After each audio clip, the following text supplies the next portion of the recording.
a gente poder se comunicar, falar alguma coisa sobre essa doutrina abençoada que vem tirando o véu da ignorância dos nossos olhos e trazendo a responsabilidade que o conhecimento nos traz. Dando sequência no estudo do Evangelho segundo o Espiritismo, que é o que fazemos os oradores da casa, exceto quando vem um palestrante de fora, que o tema é livre. Então nós estamos dando sequência no capítulo 17. Hoje nós vamos estudar os itens 9 e 10. Item 9, superiores e inferiores. Item 10, o homem no mundo. Eu vou ler uma pequena parte, vamos comentando, ver se a gente consegue passar alguma mensagem sobre esses dois temas. Eu vou ler um trecho do que está no Evangelho e a gente vai comentar. O item 9 são superiores e inferiores. A leitura do Evangelho. A autoridade, tanto quanto a riqueza, é uma delegação de que terá de prestar contas aquele que se ache dela investido. Não julgueis que lhe seja ela conferida para lhe proporcionar o vão prazer de mandar, autoridade. Nem, conforme supõe a maioria dos poderosos da terra, que como um direito, uma propriedade, a riqueza. Então, nós numa casa espírita, ela tem a base da doutrina é a reencarnação. Qualquer assunto que nós formos tratar aqui, não tem como nós não entrarmos na reencarnação, procurando estudar o Evangelho, né? Não tem como analisar esses variados temas sem aplicar, sem envolver essa questão da reencarnação. Especialmente esses dois itens, o poder e a riqueza, né? E vale sempre lembrar que todos nós reencarnamos assistidos por um espírito, e nós reencarnamos todos com o objetivo de fazer tudo certo. Ninguém reencarna para se comprometer ainda mais. E nós participamos desse projeto reencarnatório. Todos nós, indistintamente. A grande maioria das reencarnações no planeta, elas são reencarnações compulsórias. São reencarnações que nós despertamos, reconhecemos os equívocos e o espírito de luz, um espírito amigo, vem nos auxiliar para uma nova empreitada, um novo recomeço, né? E nós aceitamos traçar esse caminho, né? Planos mais elevados, eles têm uma facilidade maior de reencarnar, eles não necessitam de tanto auxílio, mas a grande maioria de nós que estamos aqui na Terra ainda necessitamos desse grande auxílio. Mas Deus quer que nós cheguemos até Ele com as nossas próprias pernas, com a lei do esforço próprio, que é uma lei natural e imutável. Então, quando nós nascemos, é colocado um véu no nosso passado e nós adquirimos um livro novo para escrever uma nova história da nossa vida imortal. Só para a gente, para efeito imortal, nós somos imortais. Eterno, só Deus. Eterno é o que o imortal teve começo e não vai ter fim. Nós tivemos um começo. Eterno não teve começo e não terá fim. Então, eterno é Deus. Nós somos espíritos imortais, né? Para a gente deixar. E como sempre falamos, mas acompanhado da nossa vida espiritual, nós sempre falamos aqui do nosso livre-arbítrio. Todo mundo tem um livre-arbítrio. Mas juntinho com o livre-arbítrio, nós temos que é uma lei, nós temos uma outra lei, a lei de causa e efeito, a lei de ação e reação, que vai acompanhar todos os nossos pensamentos, atos, o que falamos, o que ouvimos, como ouvimos. Então nós vamos iniciar falando do poder. E para ilustrar, eu vou contar aqui uma história de um muito conhecida no meio espírita, de Alarico. Alarico, o grande rei dos visigodos. essa experiência no início do século V. Alarico, o grande general, o chefe maior dos visigodos, esmagou Roma no início do século V. Alarico, treinado nas técnicas da guerra dentro do próprio Império Romano, devastou a Trácia, a Grécia e a Itália, marcando o fim de uma era. Ele acreditava ter o mundo aos seus pés. Uma particularidade nessa primeira fase do Alarico I, no início do século V, ele, no ano 2010 da era cristã, ele encontrou com Santo Agostinho. Alarico estava aquele poder todo, destruindo tudo. Ele foi, Santo Agostinho, ele foi humildemente pedir para Alarico. Ele falava que ele queria dar a própria vida dele e que ele poupasse o povo romano, que não tinha nada a ver com aquela guerra, em nome de Deus. Alarico virou para ele e falou: eu sou o teu Deus. Não me fale em nome de outro Deus. Olha a maneira que, né?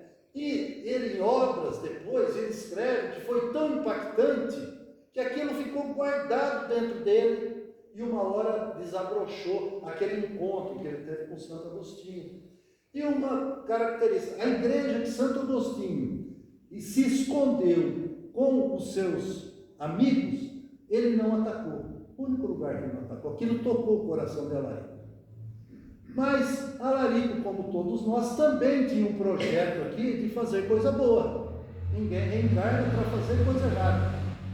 Mas ele desencarna, não precisamos nem nos estender muito as condições com que ele chegou no plano espiritual. Então, ele desencarna, ele reconhece o fracasso que ele teve, Alarico I, e pede uma outra oportunidade para a espiritualidade, também detentor do poder, para ele se regenerar. Ele pediu, e ele então teve a oportunidade. Ele reencarna como Alarico II, oitavo chefe dos visigodos, no final do século VI. Ele reencarna. E eu vou ler um trecho aqui. As suas tendências inferiores, ainda muito arraigadas na essência de sua alma, investido dos mesmos poderes da sua encarnação anterior, não consegue ainda desta vez refrear as inclinações ambiciosas do seu caráter, sucumbindo às promessas de redenção consignadas, aceitadas no plano espiritual. Então, esse véu no passado que nós temos, nós esquecemos, mas trazemos as nossas inclinações, as tendências que nós temos. Kardec fala que combater as nossas más inclinações é um processo evolutivo, mas ele retorna e não teve as nossas reencarnações, todas nós já vivemos, podemos falar com segurança, dezenas, centenas de vidas no plano físico, desde o mundo primitivo, e nós estamos caminhando. E tivemos N personalidades. Tudo que acontece nas nossas existências, fica gravada na nossa mente. Todas. A mente é um atributo do Espírito. Então, nós temos que, dentro da nossa mente, está arquivado. É a memória do computador que nós temos em casa, ele é. Então, vem as guerras, conquista territorial, continuava sendo o objetivo de Alarico, na segunda reencarnação, com todo esse poder, com toda essa força. Mas tem um detalhe, não conservava mais um grau tão marcante de crueldade, com que a existência anterior escrevera páginas negras na história universal. Ele já tinha tido uma pequena melhora. Outro parênteses, todos nós só melhoramos. Alarico teve uma pequena melhora, ele não era tão cruel mais, e nós também. A doutrina espírita, com muita segurança, nos orienta que nós não descemos um degrau na escala evolutiva. Não existe retrocesso. Estacionar já é uma perda de tempo. Mas dizer que a pessoa, fulano, mas fulano é aquilo, foi muito pior, todos nós. Então, ele vem, pede Alarico II, e Alarico II, ele desencarna no ano 507, numa batalha de Vouillé, na França, contra o então rei dos francos Clovis, pela posse da Aquitânia, sudoeste da França. A gente gosta de falar esses dados, porque tudo é estudo profundo sobre isso, e sobre esse Alarico, que na última encarnação foi um espírita muito praticante, que é o que nós vamos contar um pouquinho dessa terceira reencarnação dele. Ele, no início do século XX, a pátria do Evangelho do nosso querido Brasil recebe esse espírito comprometido com as leis de Deus em busca da sua pacificação através de provas ásperas e redentoras. Ele falhou como Alarico primeiro, como Alarico II. Então ele escolhe a lepra, ele escolhe a hanseníase, é onde todos nós conhecemos a história de Jesus Gonçalves. Aqui próximo a Agudos, ele foi detido, na época era detido, isolado da família e colocado no leprosário. No Brasil, na época, tinha 40 leprosários.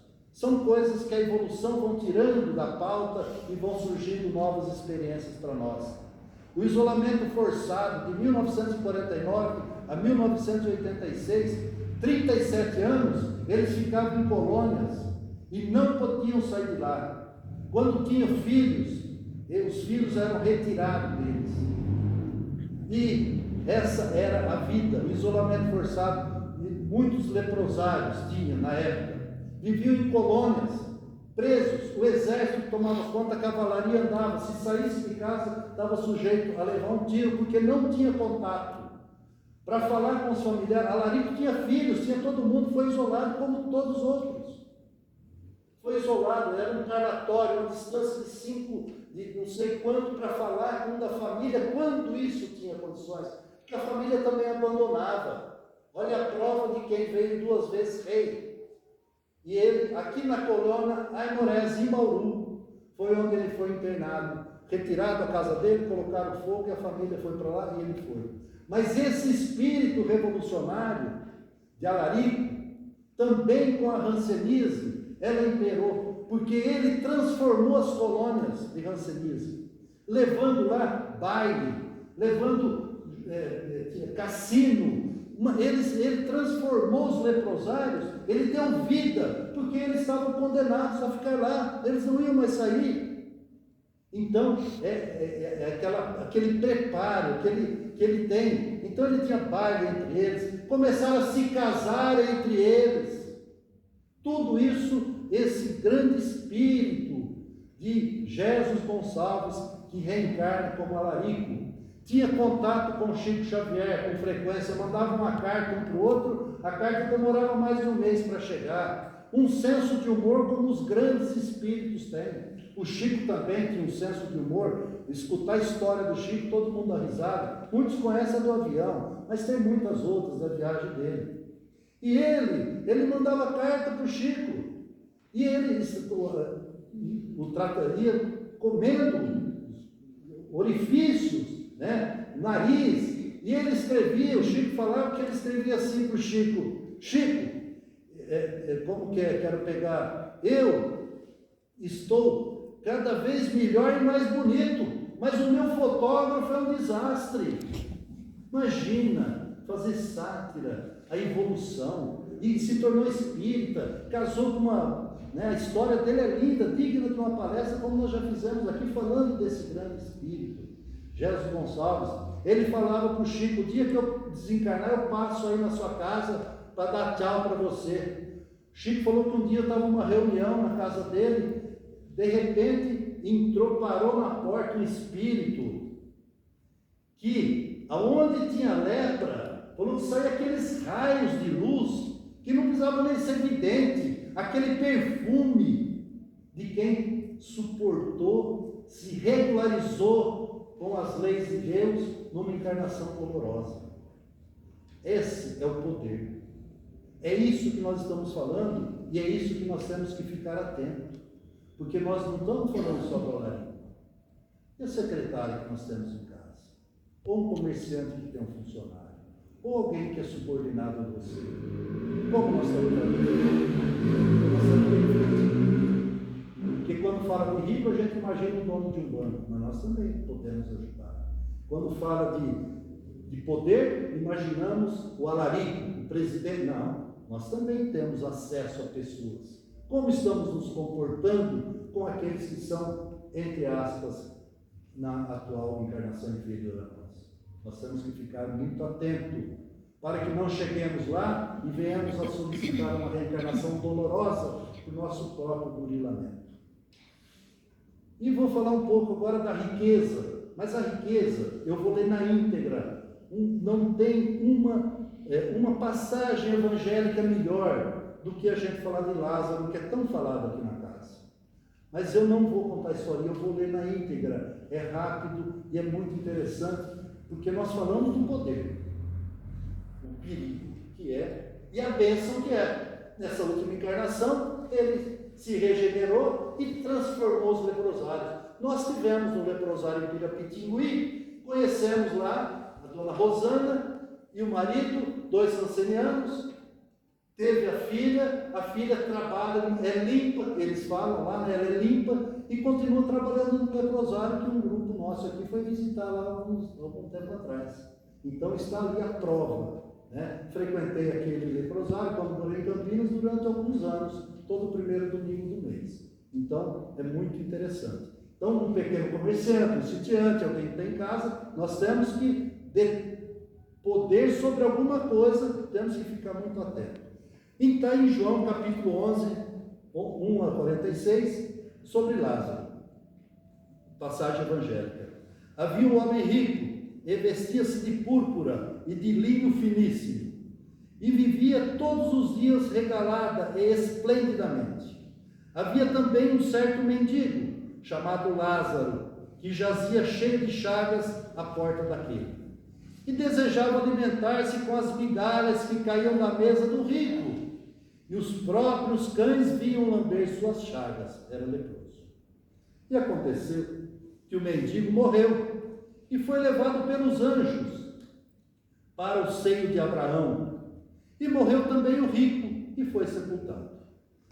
E no mundo espiritual, o rico ergueu os olhos, estando em tormentos, e viu de longe Abraão e Lázaro, o leproso, no seu seio. E clamando, disse o rico: Abraão, meu pai, tem misericórdia de mim e manda a Lázaro que molhe na água a ponta do seu dedo e me refresque a língua, porque estou atormentado nesta chama. Disse, porém, Abraão: Filho, lembra-te de que recebestes os teus bens em tua vida, Lázaro somente males, e agora este é consolado e tu atormentado. E além disso, está posto um grande abismo entre nós e vós, de sorte que os que quiserem passar daqui para vós não poderiam, nem tampouco os de lá passar para cá. E disse ele, o rico: Rogo-te, pois, ó pai, que o mandes à casa do meu pai, pois tenho 5 irmãos, para que lhes dê testemunho, a fim de que não venham também para este lugar de tormento. Disse-lhe Abraão: Eles têm Moisés e os profetas, ouçam-os. Nós temos a doutrina espírita, o evangelho, sigamos. E disse ele: Não, Abraão, meu pai, mas se algum dos mortos fosse ter, avisar eles iriam se arrepender. Porém Abraão lhe disse: Se não ouvem a Moisés e os profetas, tampouco acreditarão ainda que algum dos mortos ressuscite. Se não ouve, não estuda o Evangelho, como vai acreditar no testemunho de uma mensagem mediúnica? Então é o Evangelho, é o nosso guia. Nós temos em mãos um mapa para ter o caminho seguro, o Evangelho. E o Evangelho segundo o Espiritismo, ele agrega o conceito dos nossos irmãos nas instruções dos Espíritos. espíritos de alta envergadura moral e espiritual. Uma reflexão de Kardec sobre a riqueza. Pelas tentações que gera e pela fascinação que exerce, a riqueza constitui uma prova muito arriscada, mais perigosa do que a prova da pobreza. Dinheiro é o supremo excitante do orgulho, do egoísmo e da vida sensual. Então, o dinheiro, ele tem, de um autor desconhecido, ele fala, o dinheiro ele compra uma casa, mas ele não compra um lar. Compra uma cama, mas não compra o sono. O dinheiro compra um relógio, mas ele não compra o tempo. Compra um livro, mas não compra o conhecimento. Compra comida, mas não o apetite. Compra posição, mas não respeito.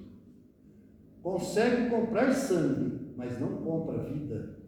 Compra remédios, mas não compra saúde. Dinheiro compra sexo, mas não compra o amor. Compra pessoas, mas não compra amigos. Portanto, o dinheiro não é tudo. E nós temos que ter essa consciência. Buda faz uma comparação da vida, do tempo e do dinheiro, quando ele fala: os homens perdem a saúde para juntar dinheiro e depois perdem o dinheiro para recuperar a saúde. Por pensarem ansiosamente no futuro, esquecem o presente, de tal forma que acabam por nem viver o presente, nem no futuro. Vivem como se nunca fossem morrer e morrem como se nunca tivessem vivido. Então, as raízes do budismo, eles estão da Índia antiga e traz esse exemplo para nós. Então, nós falamos aqui do poder, Alarico, de Jesus Gonçalves, falamos do dinheiro, Lázaro, e agora nós vamos falar do homem no mundo, que é o item 10 da nossa reflexão de hoje. O Evangelho nos orienta como proceder, como viver no mundo, aqui, porque no mundo material, porque nós vivemos parte da nossa vida na erraticidade, e parte reencarnada, e parte na espiritualidade. Nós estamos, né? Mas, eu fiz aqui, a gente fazer uma avaliação, a melhor, como nós gostaríamos de viver. Qual a melhor forma de nos comportarmos?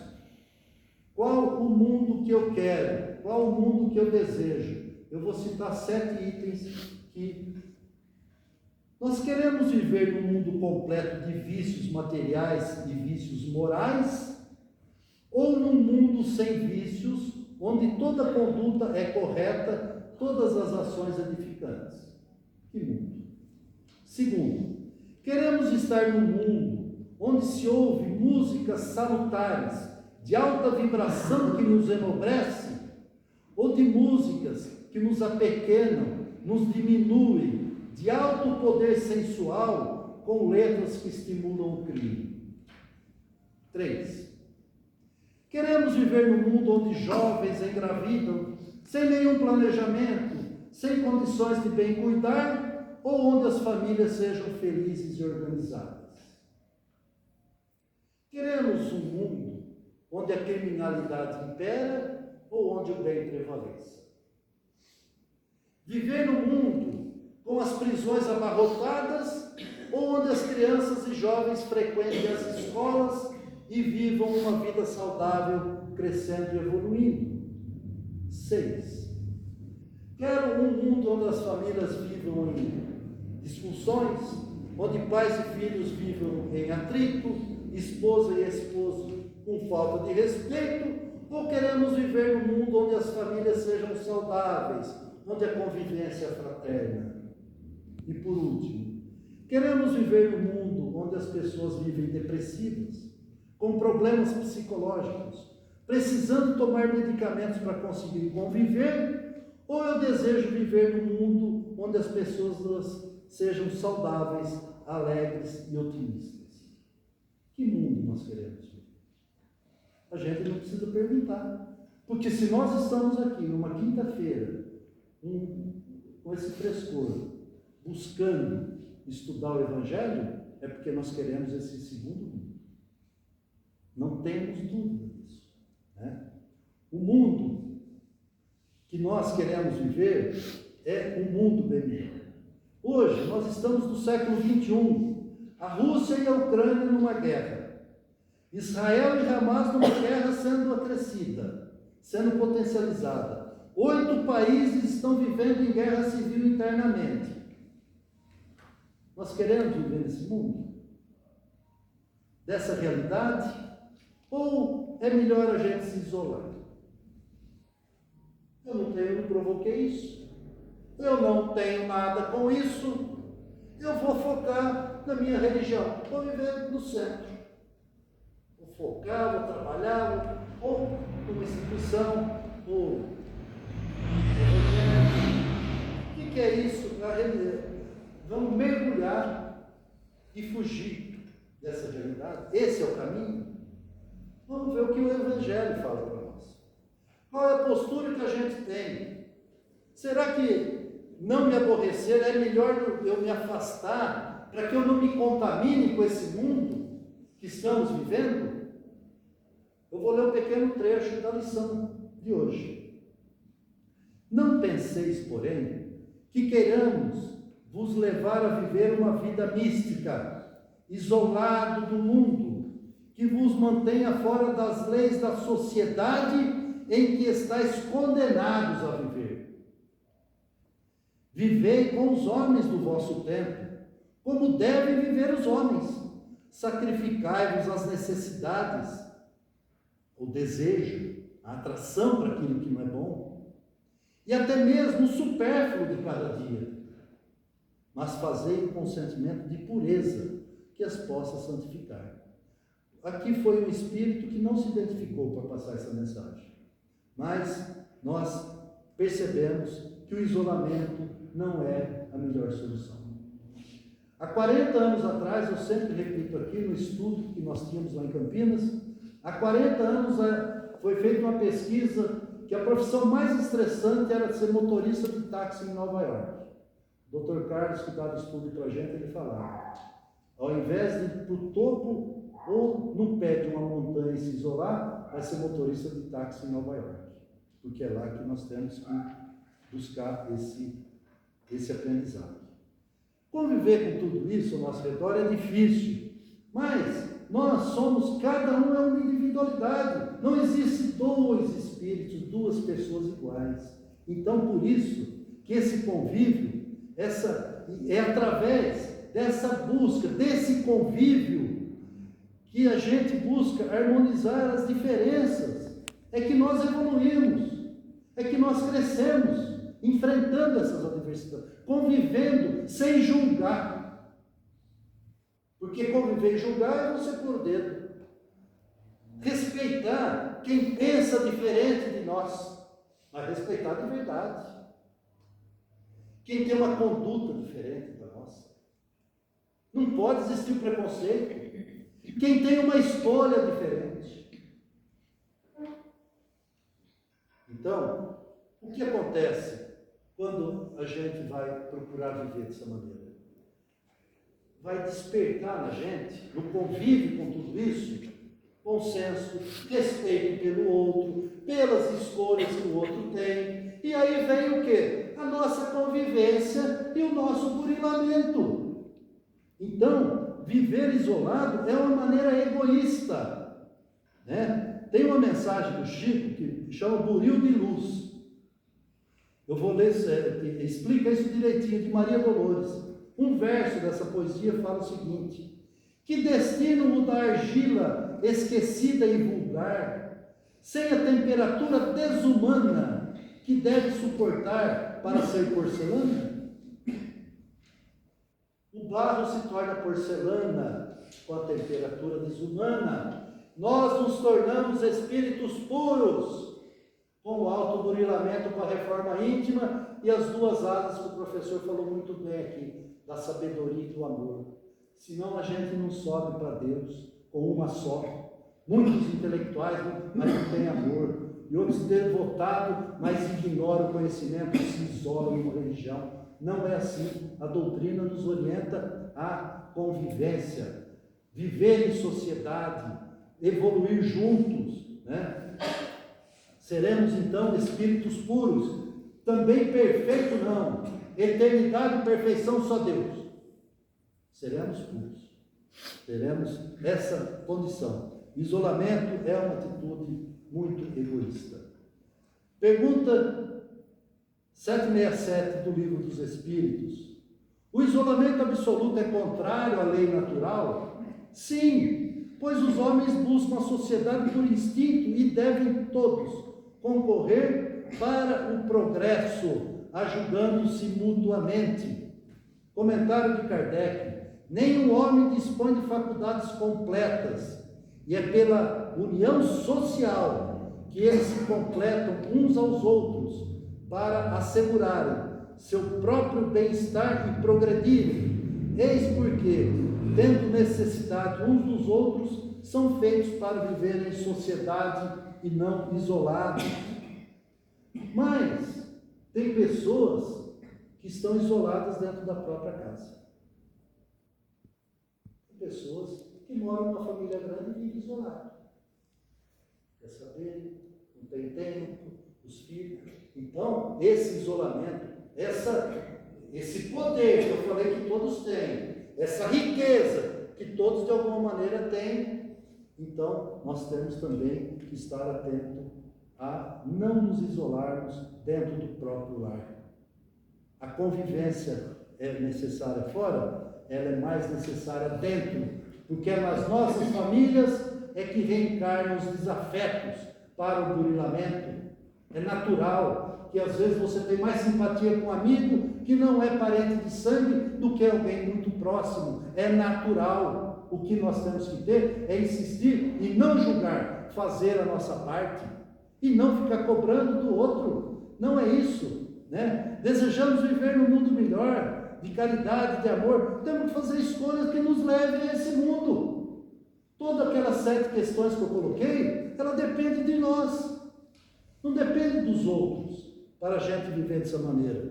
Porque nós vivemos num plano onde o mal ainda predomina. A Terra é um mundo de provas, de expiações e provas. Saímos do primitivismo. Jesus veio e mudou a história. E a história vai mudar de novo nesse milênio.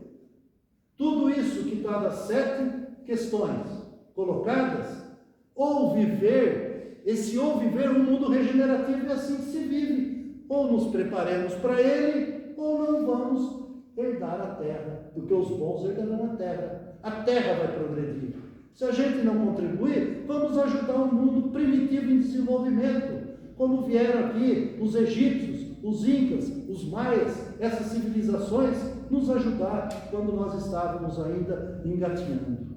Então, o equilíbrio, nem viver uma vida mística, isolado do mundo, nem deixar que o mundo tenha domínio sobre nós. Procurar viver no mundo sem pertencer a ele.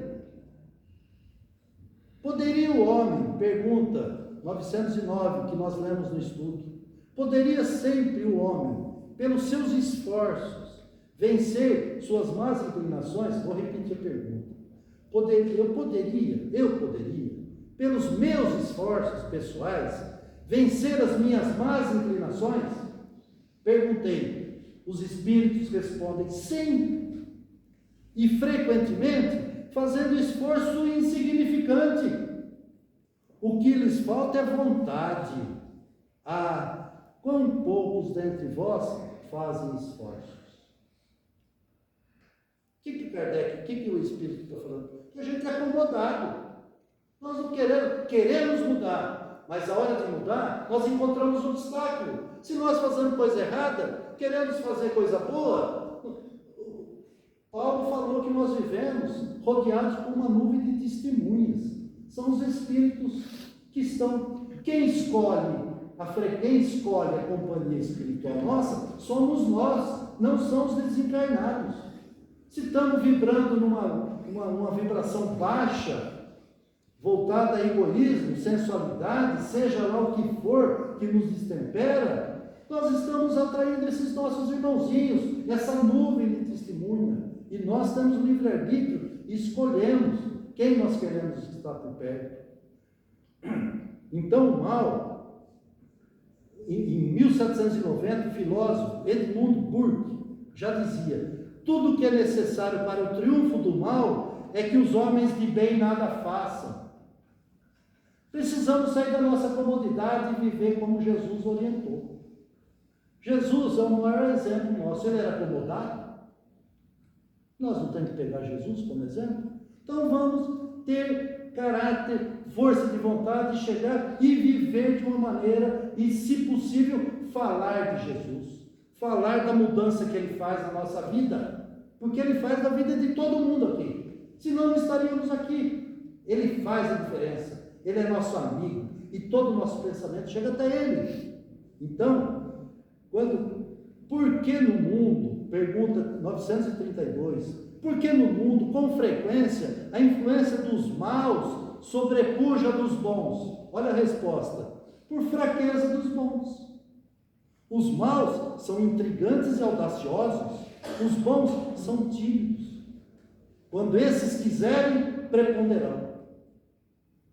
Então, nós temos que sair sim, sair e dar o nosso testemunho. A Terra vai evoluir e o mundo de regeneração tem esses propósitos que nós queremos. Então, e esse não vai ser, hoje é o mundo de prova e expiação, amanhã vai ser o mundo regenerativo, não. Vai ter um milênio. Nós temos esse milênio, essa era de Aquários, para alterar a nossa vida e o que deve acontecer, o que deve nos acontecer. Então, que a gente possa se preparar para viver esse mundo regenerativo. Sabe o que ele é? Ele é o céu que a gente almeja, onde não existe as famílias com esse problema, os vícios predominantes, não vai ter, a maldade não vai imperar. Nós vamos ter uma vida longa no corpo físico e vamos desfrutar. A gente está estudando e a gente está vendo a bênção que é esses espíritos que fazem o dever de casa quando retornam para a espiritualidade. Nós estudamos hoje um caso que ele chegou numa colônia aqui na faixa vibratória da Terra, achou que estava no céu. Imagina quando ele chegar nas colônias espirituais que ele está destinado, que no caso aqui é o nosso lar. Então, nós temos que fazer a nossa parte. E como nós temos o nosso tempo, eu vou encerrar com um poema que achei assim para o nosso bate-papo de hoje, sensacional e fala tudo resumidamente. Em que mundo queremos viver? De atitudes que degrinem o ser ou de ações que nos fazem ascender? Qual mundo vamos escolher? Para estarmos com Deus, não precisamos ao mundo dar a Deus. Não é a vida mística que ao Pai nos leva, é a lei de sociedade que nos eleva. No convívio com espíritos imperfeitos, o homem trabalha seus defeitos, vai vencendo os preconceitos, adquire moral e novos preceitos. É possível no mundo viver sem a ele pertencer. Basta não se deixar envolver nas paixões mundanas e se perder. Com o sentimento no bem e a pureza de intenções, não melindraremos ninguém e cumpriremos nossas missões. Eu creio no mundo melhor, eu crio um mundo melhor. Vontade não me faltará e o mal nunca triunfará. No convívio com a diversidade, exercitarei a caridade, encontrando constante ocasião de trabalhar a minha depuração. Quero consertar o mundo, mudarei o meu interior em profundo. Os bons espíritos irão me inspirar para a luz do amor sempre irradiar. Muito obrigado.